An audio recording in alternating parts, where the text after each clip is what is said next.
ওম নমঃ শিবায়। গাইস দেখো, আজ সকাল সকাল আমি যখন টিউশন পড়াতে গিয়েছিলাম তখন একটি মা কুকুর তার দলবল বা সাঙ্গপাঙ্গ নিয়ে চলে এসেছিল আমার কাছে। আমি সঙ্গে সঙ্গে একটা স্টুডেন্টকে পাঠিয়ে দিয়েছিলাম বিস্কুট আনার জন্য, এবং দেখো ভাবছিল যে আমাকে আদেও কিছু দেবে না, আমাকে শুধু ডাকলোই।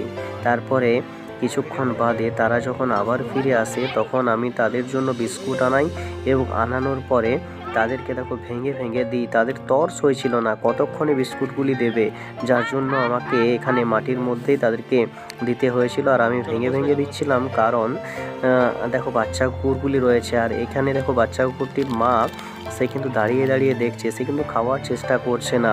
তার সন্তানরা এখানে খাচ্ছে, যার জন্য সে কিন্তু একবারের জন্য চেষ্টা করছে না খাওয়ার জন্য জোর করে। তারপরে কিছুক্ষণ বাদে আমি তাদেরকে দিই এবং তার মাকেও দিই। দেখো তার মা কিন্তু পাশে যখন দিলাম তখন খেলো, এবং খাওয়ার পরে বাচ্চা কুকুরগুলিও দেখো ওর মায়ের কাছে এসে উপস্থিত হয়েছে খাওয়ার জন্য।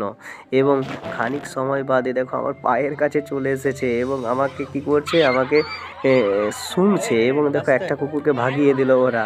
তারপরে দেখো এখানে খোঁজাখুঁজি করছে যে কোনো বিস্কুট রয়েছে কিনা। আর তারপরে চারিদিকে খোঁজাখুঁজির পরে ওরা টায়ার্ড হয়ে পড়েছিল, আর এই কুকুরটি যে প্রথমে এসেছিল সে সর্বশেষে এসে উপস্থিত হলো। তো গাইস, আজকের মতো এই পর্যন্ত।